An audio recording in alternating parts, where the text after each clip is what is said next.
This is Plant-Based Briefing. Do the health impacts of ultra-processed foods apply to plant-based meat alternatives? By Dr. Michael Greger at nutritionfacts.org. And I'm Marian Erickson. This is the curated content plant-based podcast where I narrate articles on plant-based and vegan living with permission in about 10 minutes or so every Tuesday. And I'm pleased to have permission from Nutrition Facts to share their content. So now let's get to today's plant-based briefing. Do the health impacts of ultra-processed foods apply to plant-based meat alternatives? By Michael Greger, MD, at nutritionfacts.org. If the only ultra-processed food that appears to be killing people is meat, then plant-based meats may be the solution to the ultra-processed foods problem. In 2 Harvard cohorts, researchers followed about 100,000 men and women for decades and found that high consumption of ultra-processed foods is associated with dying earlier, which provides support for limiting consumption of certain types of ultra-processed foods for long-term health, in particular, processed meat, poultry, and seafood, which generally showed the strongest and most consistent associations with mortality. So the negative life-shortening effects of ultra-processed foods was really mostly talking about the negative life-shortening effects of processed meats, like burgers, chicken nuggets, and fish sticks. But the association between more ultra-processed foods and higher mortality appears to be present even among vegetarians. Yes, plant-based diets, which reduce or avoid eggs, dairy, fish, and other meats, have been linked to a reduced risk of various chronic diseases, including our leading killer, cardiovascular disease. But that doesn't mean you can live off vegan donuts.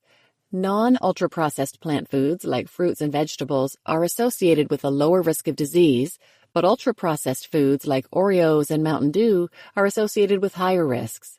So dietary guidelines shouldn't just tell people to cut down on meat and other animal-sourced foods, but also to cut down on junk. No big surprise, but this is how the paper was reported on. Quote, "The hidden health hazards of vegan sausages and vegan fake meats are linked to increase in heart deaths," unquote. What?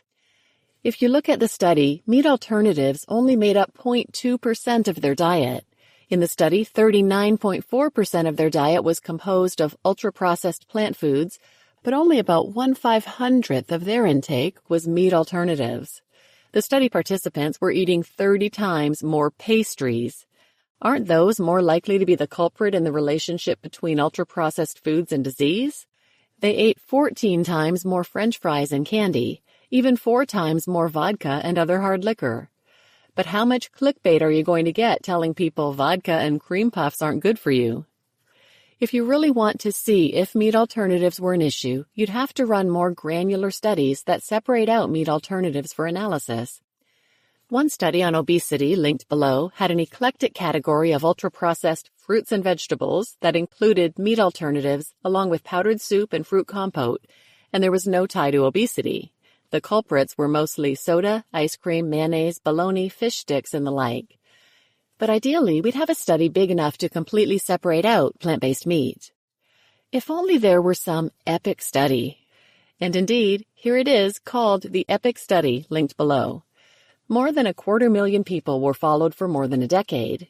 Yes, higher consumption of ultra-processed foods increases the risk of cancer and cardiometabolic multimorbidity, like cardiovascular disease and diabetes. Yes, but which ultra-processed foods? It's the animal-based ultra-processed foods like processed meat and soda. There was no associated risk with ultra-processed breads and cereals or plant-based meat. And when it comes to diabetes, plant-based meats and milks appeared to cut the risk of developing diabetes in half. Animal-based products were associated with more than twice the risk. Plant-based alternatives were associated with less than half.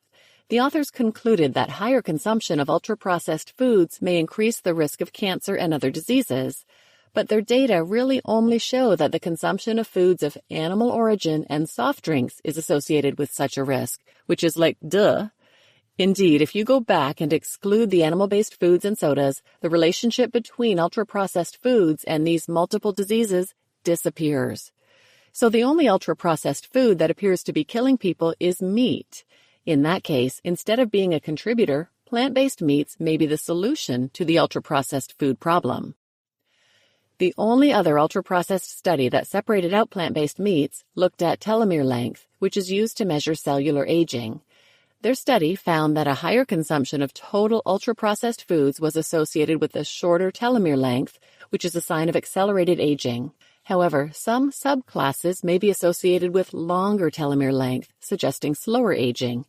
And the class of foods associated with the longest telomeres? Vegetarian alternatives, plant-based meat. There have been other population studies on plant-based meats. This one, linked below, found that those who ate plant-based meat daily appeared to cut their risk of hip fracture in half compared to those eating it less than once a week. School children who eat plant-based meats appear to have half the odds of being overweight compared to those eating regular meat. And girls who eat more meat start their periods at an earlier age, which may help explain why childhood meat consumption is linked to breast cancer later in life, since the earlier you start your period, the higher your lifetime risk. In contrast, those eating plant-based meats appear to be able to delay the onset of menstruation by 9 months. But observational studies like these can't ever prove cause and effect. For that, you need interventional trials. There have been 10 published up through 2023 and a few more since then. I did a video on the Stanford swap meat study that showed swapping out a few servings a day of meat for plant-based meat alternatives for more than 2 months significantly decreased circulating levels of the microbiome toxin TMAO, as well as lowered LDL cholesterol and body weight. But there have been about a dozen other studies, including this 4-year-long randomized clinical trial linked below, in which people with diabetes and ailing kidneys were randomized to replace half their animal protein intake with an ultra-processed plant-based meat replacement called TVP. The researchers saw significant improvements in blood sugar control, cholesterol, triglycerides, inflammation, and significant improvements in their kidney function. You just listened to Do the Health Impacts of Ultra-Processed Foods Apply to Plant-Based Meat Alternatives?